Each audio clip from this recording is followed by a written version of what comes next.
Trinity even was like, Laura, why would you do that?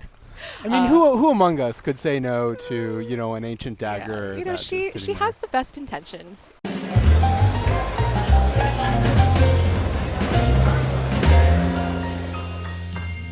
Hey everybody, welcome back to PlayStation Underground. You got Kristen and Zach here, and we are diving around literally in Shadow of the Tomb Raider out September 14th.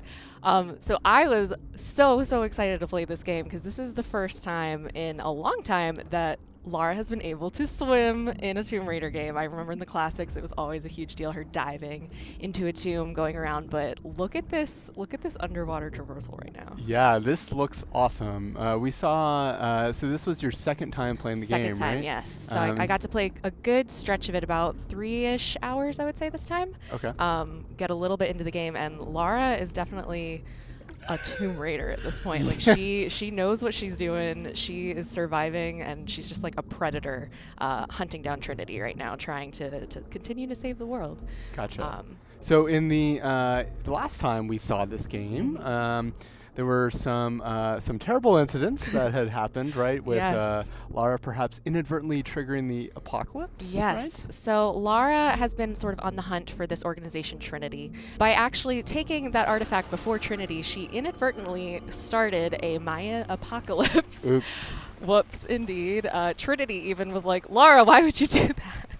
I mean, who among us could say no to, you know, an ancient dagger? Yeah. You know, she has the best intentions. So now she's trying to get ahead of them again. She's following a series of clues to continue to stop the series of events, all these cataclysms, and she's trying to get there before Trinity does. Gotcha. Because if they get this second artifact before her, they will be able to finish their plan. Okay. This is a great, cool sequence. Yeah, so this looks great. Last time we saw it, it was just like in a tomb, and you know, it looked very spooky and tomby. But this is the first of the jungle that we're seeing, right? Yeah, well, these are the jungles of Peru, and as you can see, Lara is using everything to her advantage. She can climb trees, she can swing from vines. Right, we just saw this rope takedown called the Eagle's Talon. There's a full set of skills that you can start to build out where she's using the environment to her advantage. And as you can see, it's to chilling effects. These guys are like, who is there? Yeah. God, it looks amazing. What are they so afraid of? They're afraid of you, Lara. But yeah, she definitely has grown a lot throughout the series. You know, in this sort of rebooted trilogy, you know, she started out as this unsuspecting college, you know, graduate. She didn't really know much about this side of the world. In Rise of the Tomb Raider, she was just starting to learn how to survive. Whoa. What was that? Lara does not know what that is. Okay. Neither does Trinity. Good. So yeah, Peru has a lot of mysteries, has a lot of different creatures in the jungle, a lot of different people that she might interact with. So she's not just trying to hunt down Trinity. She's also just trying to survive nature, survive potentially the locals. Yeah. Not everyone's happy that she's in Peru. Camp set up near abandoned oil factory outside a village. Of course, you're finding artifacts throughout this. Okay. I was going to say, there was a lot of time that I spent literally just combing every corner, which, you know, this game is so great for that. They have all of the hidden tombs. Right. They have the challenge tombs, which I especially love. They have the extra puzzles that are beyond just the main storyline.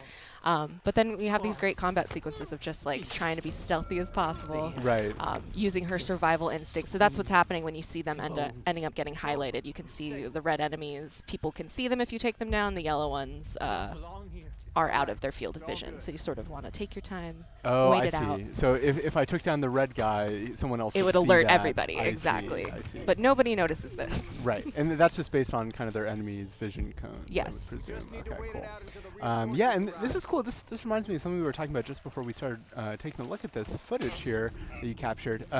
Is that there's a lot of customization options for kind of how assisted the player is, right? Yeah. So for I believe the first time in this series, I had never really seen this level of customization before. You can change your difficulty settings for different aspects of the game. So it's not just set to an easy, normal, hard for the overall game. You can set it to that you want your combat to be hard, your combat to be super... Not a silencer. Mistakes were made. I think what happened actually is that he had heavier armor, so the shot hit his helmet.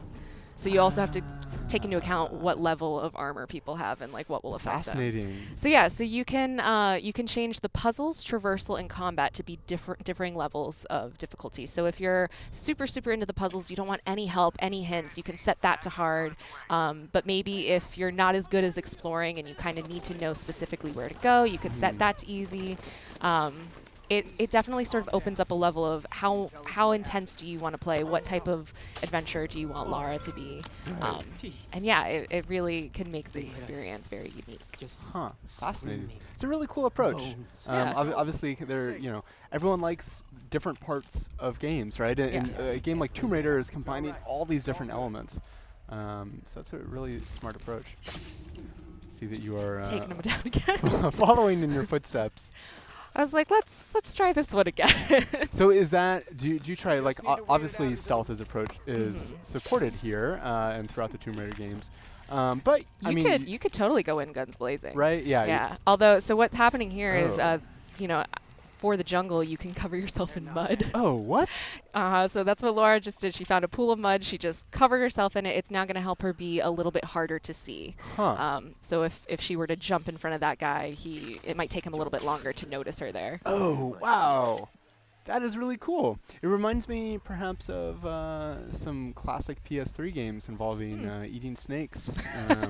What are these things? God, wow, look at that.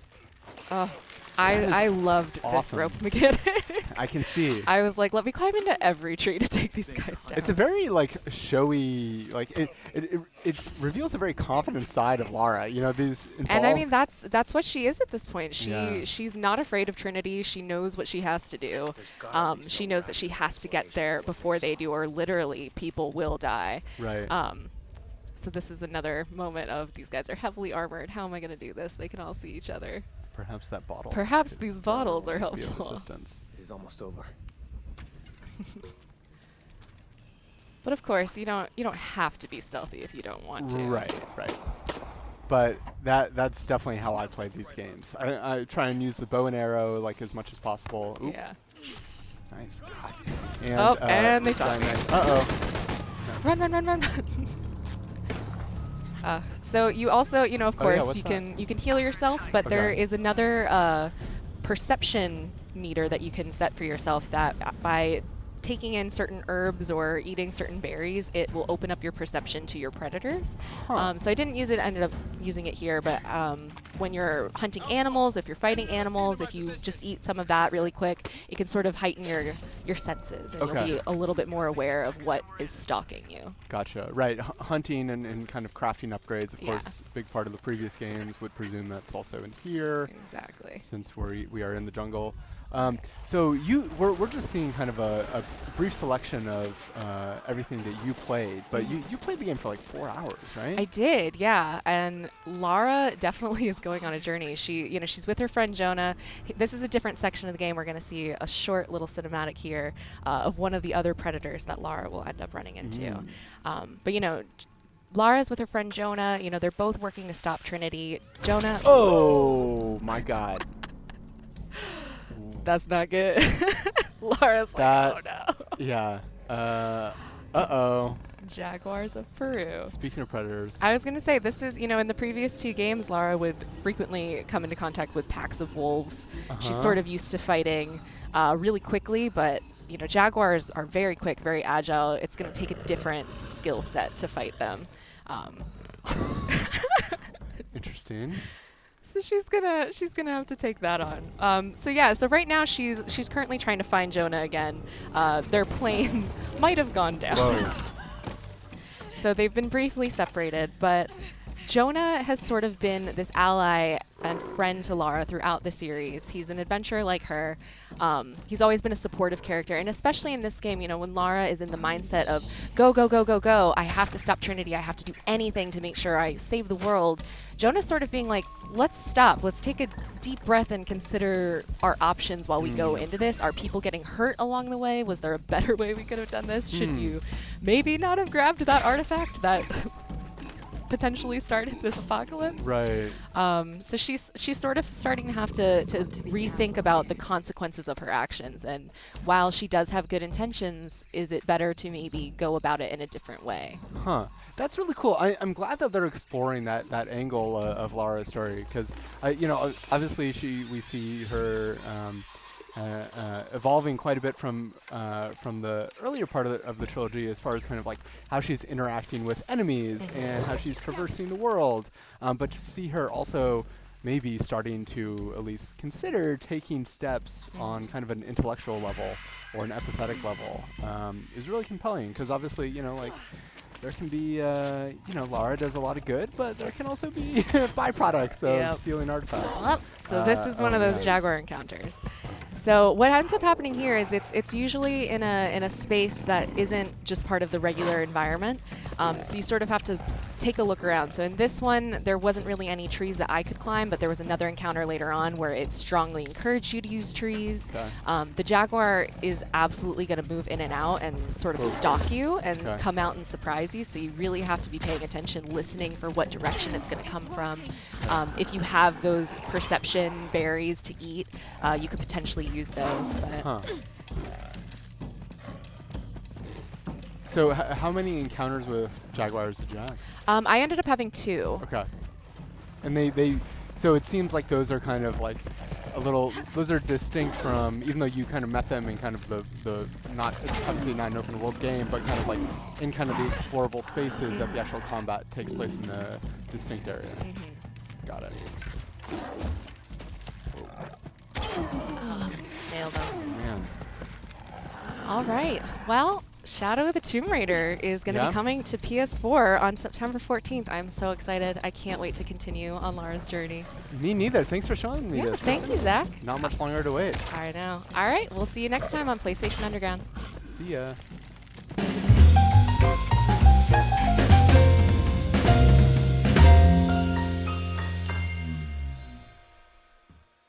PlayStation